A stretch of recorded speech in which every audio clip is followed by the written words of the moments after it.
mencari Donald Bebek itu apa?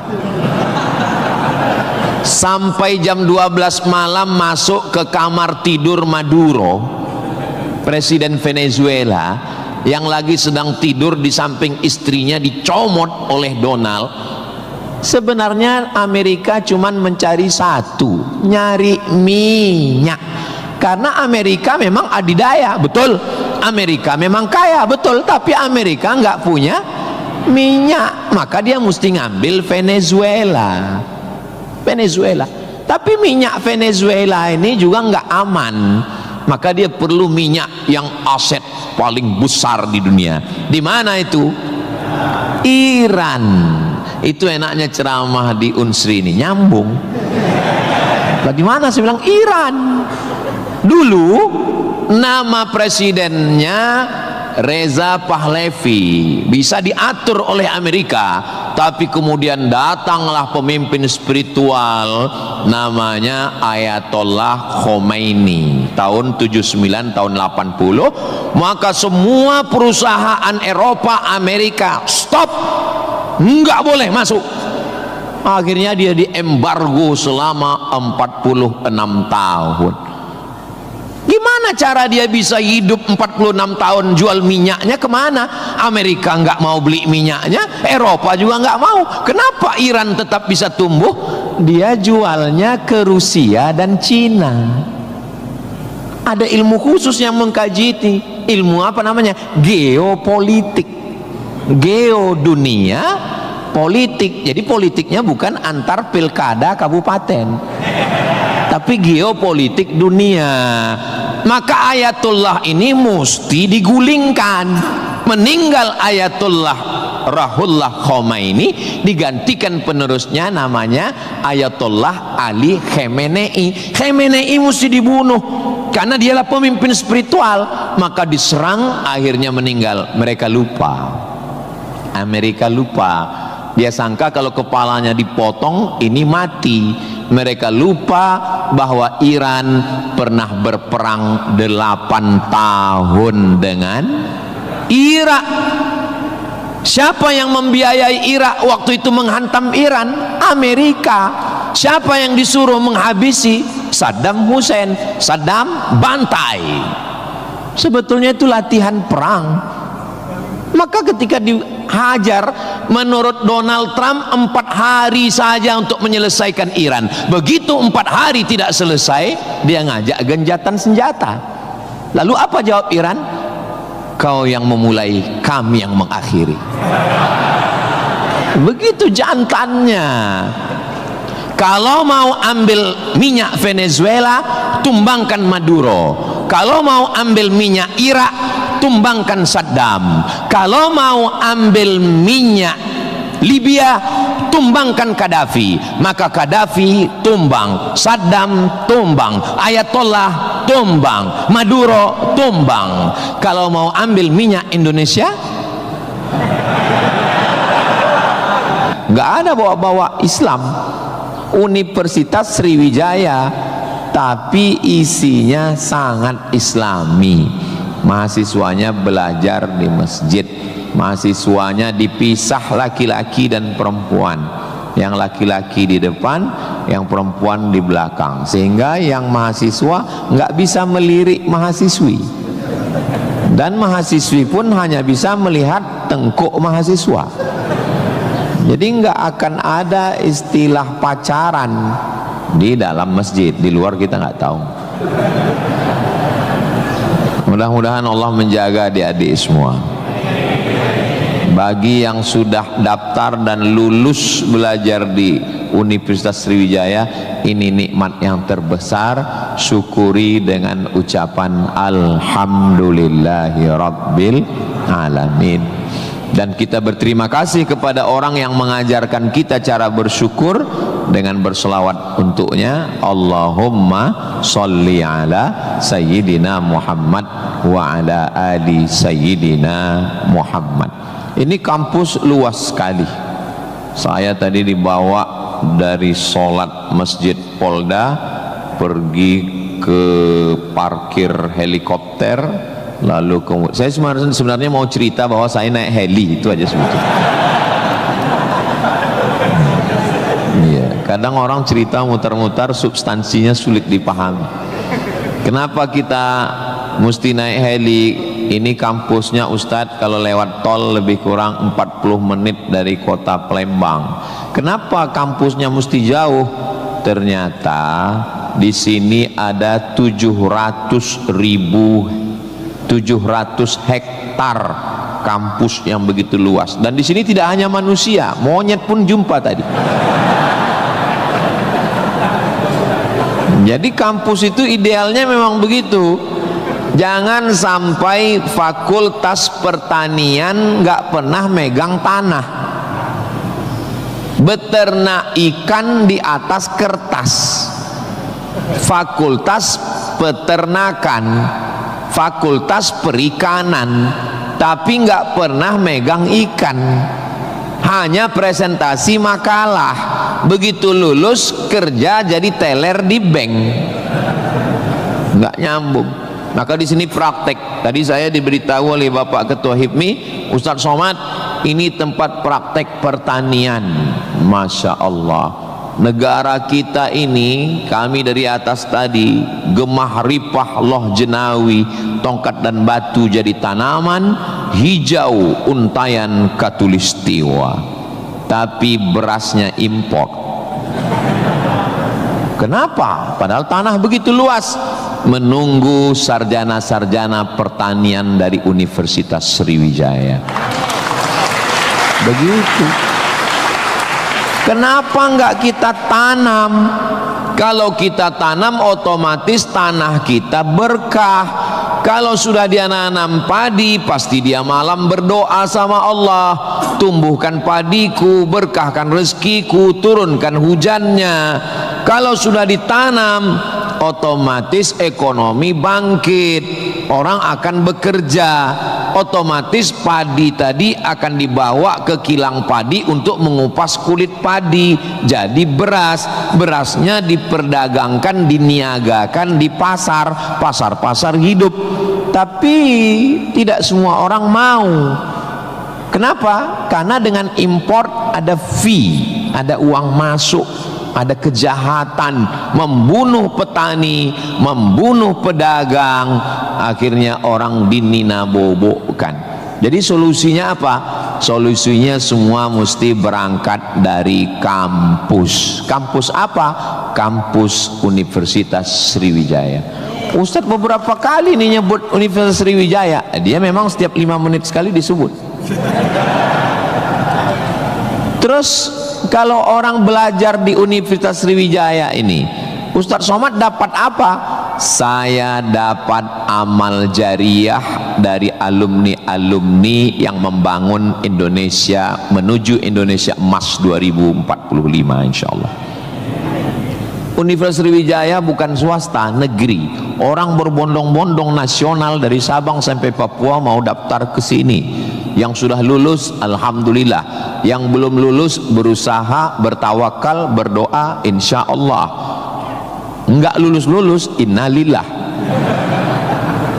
Sudah lulus, belajar, banggakan orang tua. Enggak usah dulu matanya jelalatan, lirik sana lirik sini, nembak cewek enggak diterima, cinta ditolak, kapak bertindak. Enggak usah, serius aja belajar. Saya jadi mahasiswa sama seperti adik-adik. Saya sampai di Kairo 5 September 1998. Belajar 99, 2000, 2001, 2002. 4 tahun saya di Mesir, tidak pernah pacaran sekalipun. Makanya saya ngomong sekarang ringan. Coba kalau saya dulu playboy cap gayung, susah saya ngomong. Jadi apa yang kita rasakan waktu kuliah dulu, ya kita lah ngomongnya cair aja. Adik-adik jangan pacaran, yang penting kualitas belajar, sibuk menyibukkan pikiran untuk belajar. Terus Ustadz dulu nggak pacaran itu gimana ceritanya? Mahasiswa Indonesia 2.400, yang laki-laki 2.100. yang perempuan 300. Saya termasuk yang tereliminasi, kalah dalam persaingan. Tapi kalau kita kalah dari satu sisi, jangan kalah dari sisi yang lain. Saya alhamdulillah untuk masalah pacaran mungkin saya kalah. Saya bukan petualang, saya kurang suka adventure. Tapi dalam masalah belajar saya serius. Di Al-Azhar tidak pakai sistem SKS, dia pakai sistem paket. 1 tahun ada 14 mata kuliah tambah 2 juz hafalan Quran dan dibagi 2 termen, 7 termen awal, 7 termen 2. 14 mata kuliah, kalau nggak lulus 3 ulang setahun. 3 mata kuliah itu hanya diulang dalam setahun, habis umur. Maka saya berusaha belajar pagi, petang, siang, malam, tetap tidur dan makan. Dan akhirnya saya selesai S1 masuk bulan September. Saya selesai S1 bulan Juli. Saya selesaikan S1 saya 3 tahun 10 bulan. Selesai 3 tahun 10 bulan. Belajarnya bahasa Arab, diktatnya bahasa Arab, dosennya orang Arab. Maka saya kalau ketemu sama mahasiswa, saya tanya, semester berapa? 4 Pak Ustadz. Tapi mukanya kok tua kali. 14 Pak Ustadz. Kok bisa kamu sampai semester 14? Dosennya orang Indonesia, diktatnya bahasa Indonesia, referensinya Indonesia, campur Inggris dikit, makalah bisa campur AI. Kenapa kuliah bisa begitu lama? Apa kuncinya Ustadz, kenapa kuliah bisa cepat? Kuncinya simple aja. Saya kan belajar dulu dapat beasiswa dari Al-Azhar. Al-Azhar itu kalau tidak naik tingkat setahun, beasiswanya potong 50%. Kalau nggak naik 2 tahun, putus. Kalau 3 tahun nggak naik, DO. Kalau sudah DO, tidak dikasih tiket pulang. Siap-siap membuat rakit dari Sungai Nil ke Sungai Siak. Jadi yang membuat saya serius belajar itu adalah karena takut nggak makan dan takut nggak dapat tiket pulang. Jadi saya juga terlalu muluk-muluk. Saya nggak berani juga menasihati adik-adik. Saya belajar serius karena takut kepada Allah. Dulu kita nggak begitu. Ya itu. Makanya kalau ada mahasiswa, Ustaz Somad, ya, tolong saya kasih tips biar supaya serius belajar dan nggak pacaran. Saya bilang, cewek itu mau sama kau karena kau berduit. Kalau kau nggak berduit, nggak ada cewek mau. Kalau ada juga cewek mau, kau nggak berduit, dia tetap mau. 2 kemungkinan. Pertama, memang kau betua. Yang kedua, cewek itu bodoh. Iya, kan bodoh itu. Udah jelas laki-laki nggak ada duit, mau juga dia. Pelet apa yang dia pakai? Dari semester 1 pacaran, semester 2 sampai KKN, bonceng sana bonceng sini, pergi sana pergi sini, pacaran 5 tahun, ditinggal pas lagi sayang-sayangnya. Mohon maaf, kalau ada mahasiswi yang mau pacaran sampai 5 tahun, itu sama seperti iklan roti, dibuka, dijilat, dicelupin, gak dimakan-makan. Kira-kira yang rugi cewek apa cowok?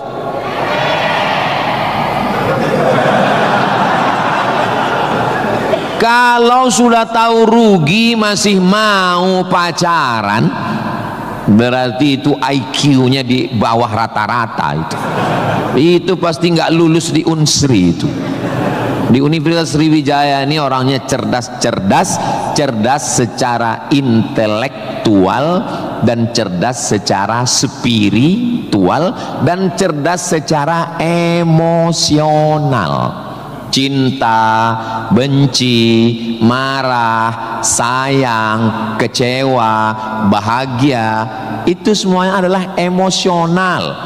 Bahwa kamu jatuh cinta, Kalau ada mahasiswa jatuh cinta sama mahasiswi, bersyukurlah, berarti kau nggak homo.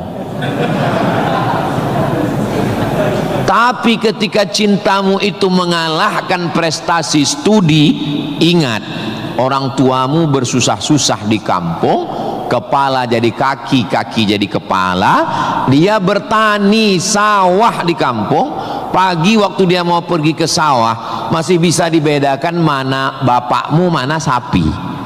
Begitu pulang sore, sama bentuknya. Tiba-tiba kamu di kampus menjadi foto model, menjadi, nggak usahlah diteruskan, menyakitkan hati. Kenapa ceramah Ustaz Somad ini kok menyinggung saya terus ya? Kunci mendengar ceramah Ustaz Somad itu satu, jangan tersinggung. Ada beberapa orang tersinggung, pulang meninggal.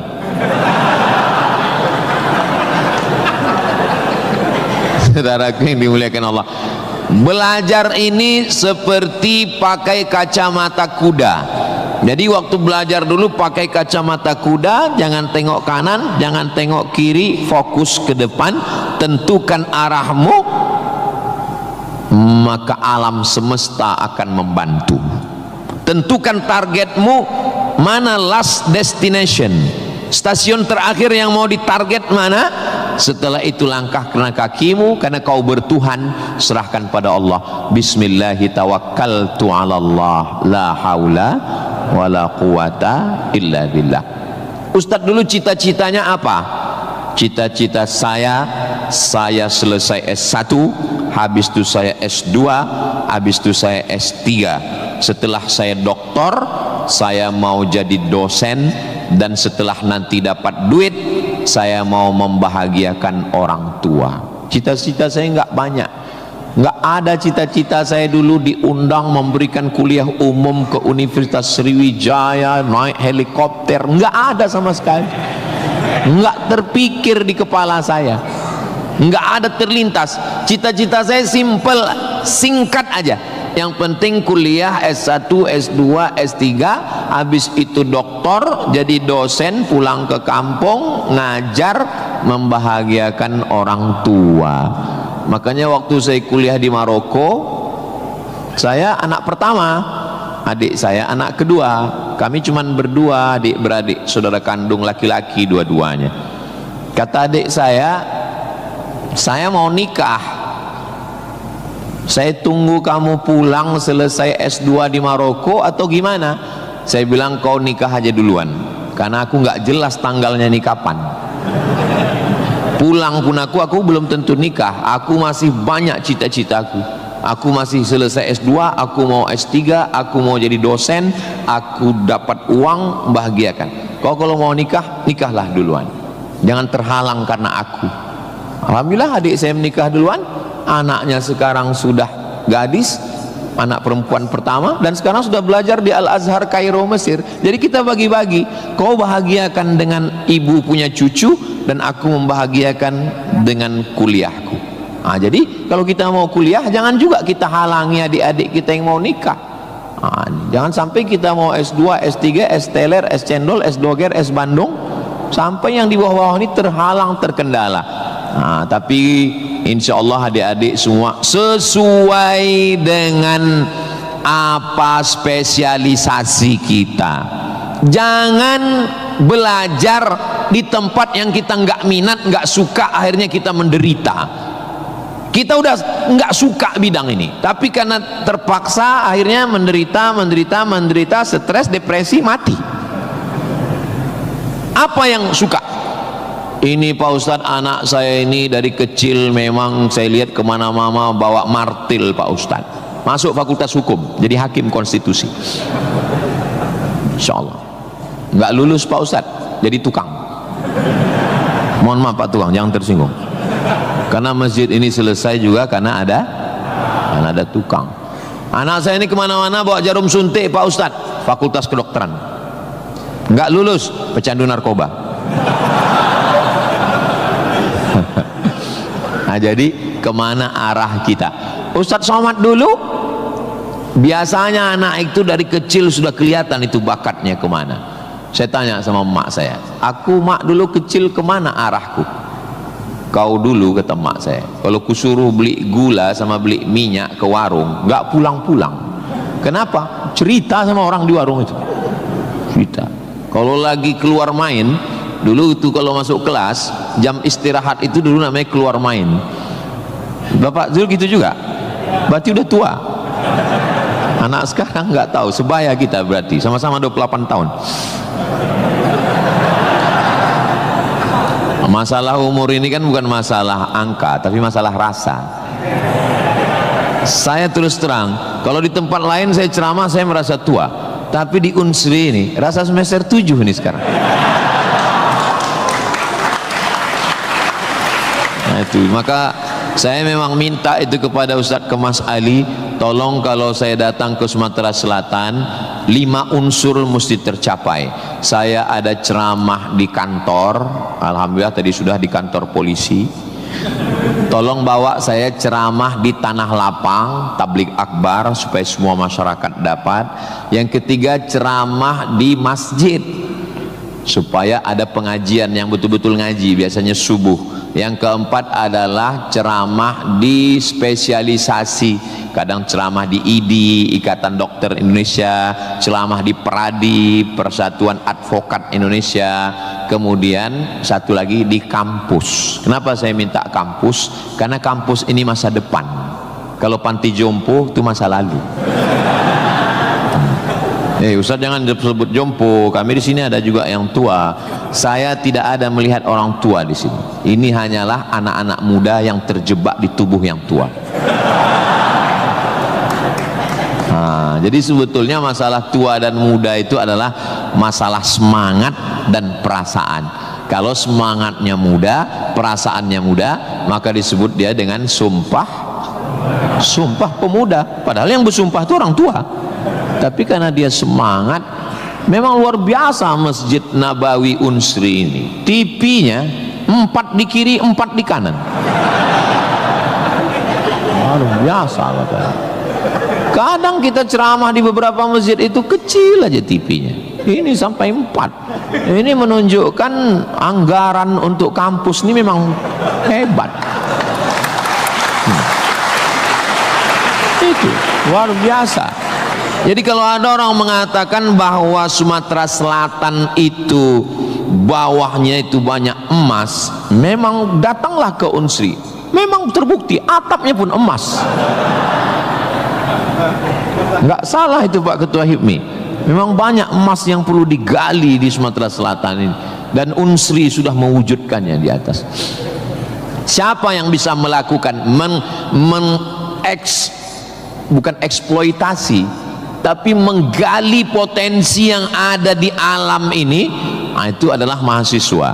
Inna fi khalqis samawati, dalam penciptaan langit, wal ardi, penciptaan bumi, wakhtilafil laili wan nahari, perputaran siang dan malam, la ayat, itu semua adalah ayat-ayat. Apa yang kau tahu tentang ayat? Ayat kursi Pak Ustaz. Apa yang kau tahu tentang ayat? Ayat Al-Quran Pak Ustaz. Apa yang kau tahu tentang ayat? Ayat-ayat cinta Pak Ustaz. Ayat semesta. Inna fi khalqis samawati, penciptaan langit, dipikirkan dengan akal, muncul ayat, namanya ayat kauniyah, ayat semesta yang dikaji satu fakultas khusus, namanya fakultas bukan astrologi. Yang perlu dipelajari itu astronomi, bukan astrologi. Kalau yang astrologi itu, Anda lahir bulan April, bintang Anda Taurus, jangan jatuh cinta dengan Pisces. Karena kalau ikan jatuh cinta dengan kambing, nanti tinggalnya di mana? Buang-buang waktu aja itu, nggak usah dikaji. Tapi ketika berpikir tentang astronomi, tentang ilmu langit, maka umat Islam sudah lama mengkaji itu yang disebut dengan ilmu falak. Ilmu falak itu yang dipakai oleh Badan Lembaga Hisab dan Ru'yah. Hisab artinya perhitungan, menghitung bagaimana tingginya matahari, bulan di atas ufuk. Kenapa terjadi persimpangan antara NU dengan Muhammadiyah tentang penetapan 1 Ramadan dan 1 Syawal? Itu berawal dari titik astronomi. Karena menurut Muhammadiyah, kalau sudah nampak 1 hilal, walaupun dia tingginya 0,5 derajat atau 1 derajat, maka itu sudah dianggap sebagai hilal. Tapi menurut NU, Perti, Persis, Al-Wasliyah, Nahdlatul Ulama, maka mereka mensyaratkan sesuai syarat Mabim. Malaysia, Brunei, Indonesia, Singapura mensyaratkan mesti 3 derajat. 3 derajat baru dianggap sebagai hilal. Kalau 1 belum dianggap sebagai hilal. Kata Muhammadiyah 1 pun hilal, kata NU 3 baru hilal. Akhirnya datang wakil presiden Indonesia namanya Bapak Yusuf Kala. Pak JK duduk dengan NU dan Muhammadiyah. Kata Pak JK, gimana kalau NU turunkan 1, Muhammadiyah naikkan 1? Karena beliau kan pengusaha, bisnismen. Biar supaya ketemu titik temu. Ya nggak ketemu, karena ini metodologinya berbeda. Akhirnya karena nggak ketemu, itulah terjadi 2 perbedaan. Maka umat Islam di Indonesia, dia saling menjaga perasaan masing-masing. Akhirnya masing-masing mengamalkan.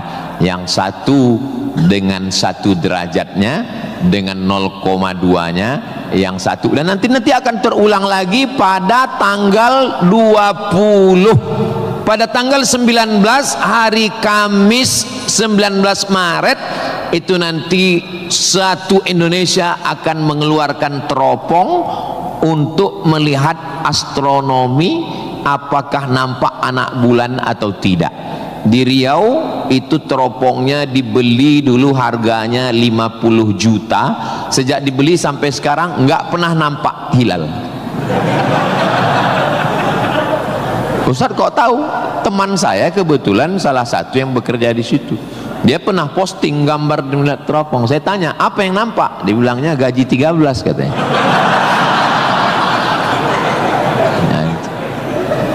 Nah, itu hanya bisa diselesaikan oleh astronomi. Ilmunya, orangnya astronom. Inna fi khalqis samawati wal ardi. Bumi, satu fakultas muncul, namanya fakultas geologi. Geo, bumi, logi, ilmu. Geologi, ilmu bumi. Ternyata di dalam bumi ini ada batu bara. Di dalam bumi Sumatera Selatan ini batu bara. Ustaz tahu dari mana? Tadi waktu kami naik heli tadi. Ini nyebut heli ini 20 menit sekali harus diulang. Waktu kami tadi naik, itu di Sungai Musi di bawah banyak sekali kapal-kapal membawa batu bara. Batu bara itu di dalam tanah. Tapi kalau di Sumatera Utara di atas tanah. Abdul Somad batu bara. Di dalamnya ada nikel, di dalamnya ada minyak, di dalamnya ada emas, di dalamnya ada fosfat, di dalam ada gas, banyak sekali. Sebetulnya yang dicari Donald Bebek itu apa? Sampai jam 12 malam masuk ke kamar tidur Maduro, presiden Venezuela, yang lagi sedang tidur di samping istrinya dicomot oleh Donald. Sebenarnya Amerika cuman mencari satu, nyari minyak. Karena Amerika memang adidaya, betul. Amerika memang kaya, betul. Tapi Amerika nggak punya minyak, maka dia mesti ngambil Venezuela. Venezuela. Tapi minyak Venezuela ini juga nggak aman, maka dia perlu minyak yang aset paling besar di dunia. Di mana itu? Iran. Itu enaknya ceramah di Unsri ini, nyambung. Di mana saya bilang Iran. Dulu nama presidennya Reza Pahlavi, bisa diatur oleh Amerika, tapi kemudian datanglah pemimpin spiritual namanya Ayatollah Khomeini tahun 79 tahun 80, maka semua perusahaan Eropa, Amerika stop, nggak boleh masuk. Akhirnya dia diembargo selama 46 tahun. Gimana cara dia bisa hidup 46 tahun? Jual minyaknya kemana? Amerika nggak mau beli minyaknya, Eropa juga nggak mau. Kenapa Iran tetap bisa tumbuh? Dia jualnya ke Rusia dan Cina. Ada ilmu khusus yang mengkaji ini. Ilmu apa namanya? Geopolitik. Geo dunia, politik. Jadi politiknya bukan antar pilkada kabupaten, tapi geopolitik dunia. Maka Ayatullah ini mesti digulingkan. Meninggal Ayatullah Ruhollah Khomeini, digantikan penerusnya namanya Ayatollah Ali Khamenei. Khamenei mesti dibunuh karena dialah pemimpin spiritual, maka diserang, akhirnya meninggal. Mereka lupa, Amerika lupa. Dia sangka kalau kepalanya dipotong ini mati. Mereka lupa bahwa Iran pernah berperang 8 tahun dengan Irak. Siapa yang membiayai Irak waktu itu menghantam Iran? Amerika. Siapa yang disuruh menghabisi? Saddam Hussein. Saddam bantai. Sebetulnya itu latihan perang. Maka ketika dihajar, menurut Donald Trump 4 hari saja untuk menyelesaikan Iran. Begitu 4 hari tidak selesai, dia ngajak genjatan senjata. Lalu apa jawab Iran? Kau yang memulai, kami yang mengakhiri. Begitu jantannya. Kalau mau ambil minyak Venezuela, tumbangkan Maduro. Kalau mau ambil minyak Irak, tumbangkan Saddam. Kalau mau ambil minyak Libya, tumbangkan Gaddafi. Maka Gaddafi tumbang, Saddam tumbang, Ayatollah tumbang, Maduro tumbang. Kalau mau ambil minyak Indonesia,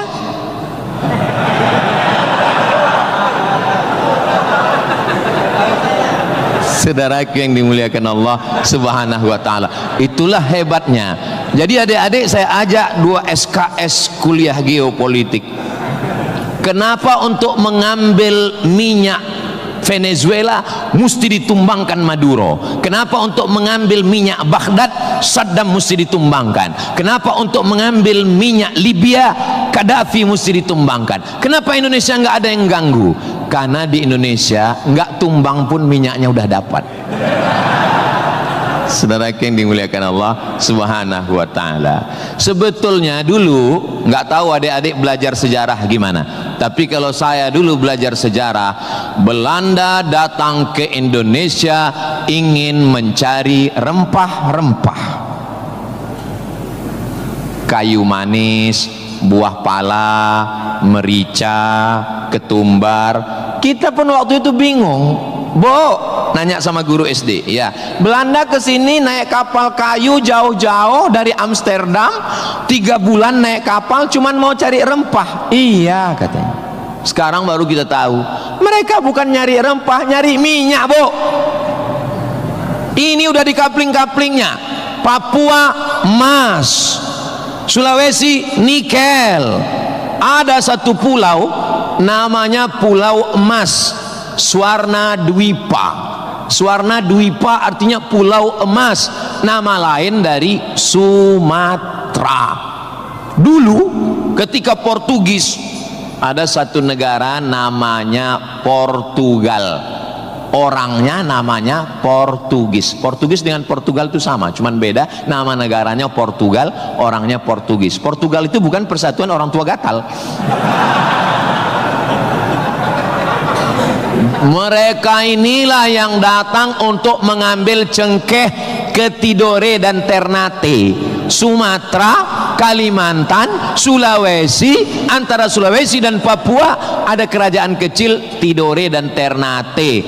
Tanaman yang mereka cari adalah cengkeh, karena cengkeh hanya tumbuh di Tidore dan Ternate. Ketika mereka ambil bibit cengkeh mau ditanam di Eropa, musim dingin mati.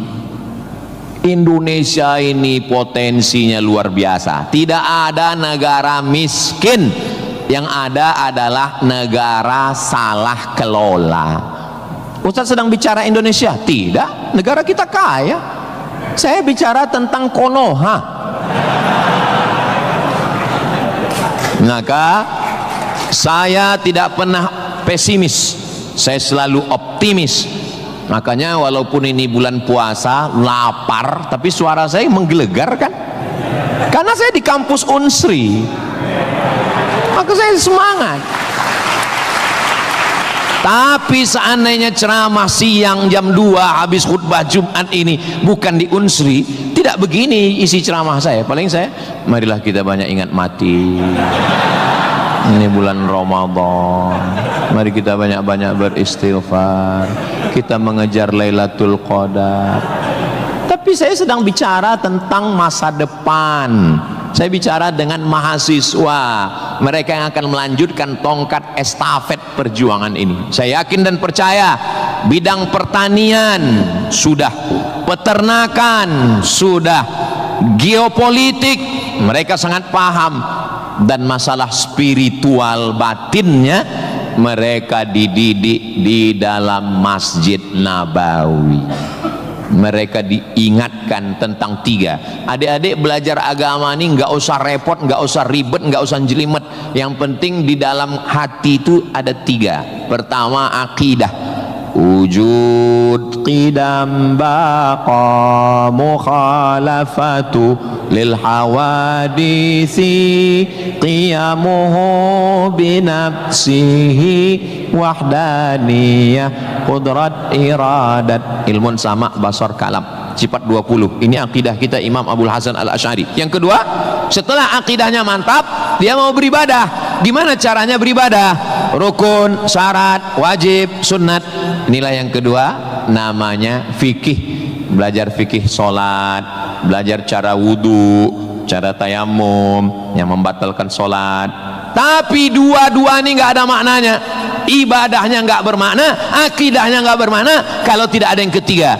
Yang ketiga adalah akhlak, sopan santun, tata krama, budi bahasa, menghormati orang tua, memuliakan dosen. Saya sangat bisa untuk ceramah berdiri naik di atas ini, bisa. Kalau mau saya tadi minta sama panitia, Pak panitia izin saya mau naik ke atas, boleh. Lalu kenapa saya nggak naik ke atas? Karena saya segan tapak kaki saya di atas kepala Pak Rektor. Saya di atas sementara Bapak Ketua DPRD di bawah. Itu namanya sopan santun, tata krama, budi bahasa. Tapi adik-adik yang di atas jangan tersinggung. Saya bukan menyindir. Nggak apa-apa, demi Allah nggak apa-apa. Tapi Pak Ustadz khotib Jumat kan naik ke atas. Khotib Jumat di atas memang mimbar ini untuk khutbah.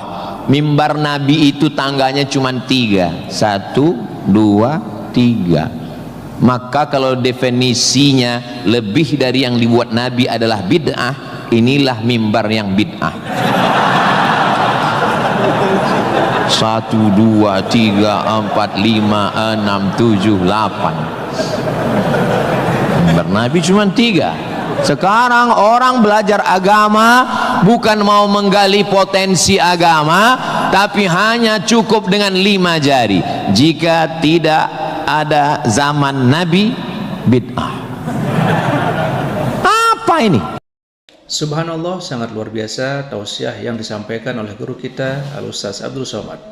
Sahabat beriman yang dimuliakan Allah, tetaplah di channel ini karena kajian ini belum selesai dan masih banyak lagi hal-hal menarik yang akan disampaikan oleh beliau. Tetaplah di channel ini dan mari kita lanjutkan kembali. Selamat mendengarkan. Orang mondok 7 tahun, belajar lagi di Al-Azhar, belajar lagi di Darul Mustafa Yaman, belajar lagi di Al-Ahqaf, terbang Syekh Syafiq dari Qudratullah, terbang ke Yaman belajar agama, bahasa Arab, nahu, sorob, balaghah, mantik, bayat, ma'ani. Ada orang ngaji cuman 5. Kalau tidak dibuat Nabi bid'ah. Hari pertama ngaji online, hari kedua mulai membid'ahkan orang lain. Ini pemiskinan ilmu. Dan orang-orang beginilah yang mau diadu domba. Jangan mau diadu domba, karena kita bukan domba. Maka siapa yang mau diadu domba, nanti disembelih waktu Idul. Saudaraku yang dimuliakan Allah Subhanahu wa taala. Jadi belajar agama itu penting. Kalau di universitas agama Islam memang dia ada pelajaran yang begitu banyak, tapi di universitas umum mereka belajar 2 SKS, 16 tatap muka, potong mid semester, potong pertemuan pertama, potong libur banjir, asap dan mati lampu. Hanya tinggal 5 pertemuan. Apa yang bisa diambil dari situ? Tapi saya optimis di Palembang, di Sumatera Selatan, orang tidak hanya ngaji di kampus, tapi juga ngaji di masjid. Bulan Ramadan ini pengajian penuh, kultum subuh, kultum duha, kultum zuhur, kultum asar, kultum menjelang berbuka, kultum habis isya menjelang tarawih, tambah malam 10 terakhir kultum iktikaf. Maka ada namanya madrasah Ramadan. Kira-kira selesai Ramadan ini apa yang bertambah? Alhamdulillah Ustaz Somad, selesai berRamadan ini ada 5 yang bertambah. Apa dia? Berat badan, kolesterol, gula darah, diabetes, asam lambung. Mudah-mudahan selesai Ramadan ini kita sehat walafiat semuanya insyaallah.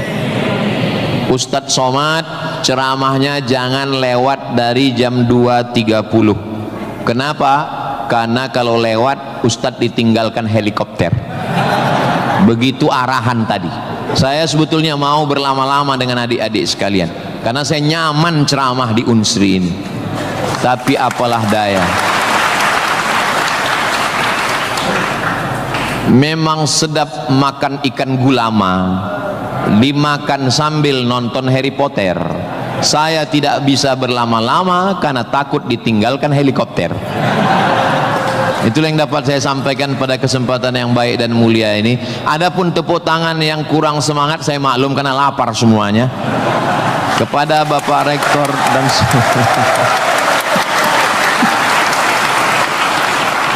maukah Bapak Ibu memaafkan kesilapan dan kekhilafan saya? Di akhir majelis saya tutup dengan satu pantun penutup. Menangkap puyuh di Bukit Selasih. Thank you dan terima kasih. Assalamualaikum warahmatullahi wabarakatuh. Tadi dipesankan Ustaz langsung baca doa, Allahumma ja'al hadhil jami'ata jami'atan mubarakatan fiha. Ya Allah, jadikanlah Universitas Sriwijaya universitas yang penuh dengan keberkahan. Allahumma jazi asatidatina, berikanlah balasan terbaik kepada Bapak Rektor, Wakil Rektor, Dekan, Wakil Dekan, Ketua Jurusan, dosen-dosen kami ya Allah. Sahih ajsadahum, sehatkan badannya, qawi imanahum, kuatkan imannya, wajzi hasanatihim, berikan balasan terbaik untuk guru-guru kami ya Allah. Allahumma hafaz abna'ana wa banatina, adik-adik mahasiswa-mahasiswi kami, jaga hati badan mereka dari fitnah akhir zaman ini ya Allah. Allahumma ja'al hadzal balada baladan amina, jadikanlah Sumatera Selatan Indonesia baldatun thayyibatun wa rabbun ghafur. Allahumma dafa'an al-ghala wal waba wal fahsya wal riba waz zina, selamatkan dari malapetaka, bencana riba, zina, narkoba, perbuatan keji dan mungkar. Allahumma ansur ikhwanana al-mujahidin al-mustad'afina fi Palestin, tolong saudara kami yang sedang teraniaya di Palestina ya Allah. Rabbana taqabbal minna, terimalah salat kami, puasa kami, qiyamul lail kami, kami, tahajud kami, zikir kami, khataman Quran kami. Wa tammim taqsirana, sempurnakan segala kekurangan kami. Waqtim bis salihati a'malana, tutup umur kami dengan husnul khatimah. Kama jama'tana fi hadzal majlisil mubarak, sebagaimana engkau kumpulkan kami di majelis ilmu, di tempat terbaik, di waktu yang baik, dengan ibadah yang baik. Kumpulkan kami nanti di surga bersama Nabi Muhammad sallallahu alaihi wasallam. Rabbana atina fid dunya hasanah wa fil akhirati hasanah wa qina adzabannar. Wa sallallahu ala sayyidina Muhammad wa ala alihi wa sahbihi wa sallam, walhamdulillahi rabbil alamin. Taqabbalallahu minkum minna wa minkum taqabbal ya karim. Adik-adik jangan berdiri dulu, duduk. Saya dengan Pak Rektor dengan Civitas Akademika duduk di depan, lalu diambil fotonya dari sini. Soto bukan sembarang soto, soto dimakan di tengah laut. Foto bukan sembarang foto, habis foto cepat diupload. Assalamualaikum warahmatullahi wabarakatuh. Alhamdulillahirrabbilalamin. Demikianlah kajian penuh ilmu, hikmah dan manfaat yang sudah disampaikan oleh guru kita Al-Ustaz Abdul Somad. Sahabat beriman yang dimuliakan Allah, terima kasih banyak sudah menyaksikan atau mendengarkan kajian ini sampai selesai. Doa dan harapan saya semoga sahabat semua selalu diberikan kesehatan, dimudahkan segala urusannya, dan dilancarkan rezekinya. Amin ya rabbal alamin. Demikian yang dapat saya bagikan, kurang lebihnya mohon maaf. Sampai bertemu lagi di kajian berikutnya. Wassalamualaikum warahmatullahi wabarakatuh. Setelah kita menyimak dan mendengarkan bersama tausiah yang sudah disampaikan oleh guru kita Al-Ustaz Abdul Somad, sekarang mari kita lanjutkan aktivitas kita masing-masing.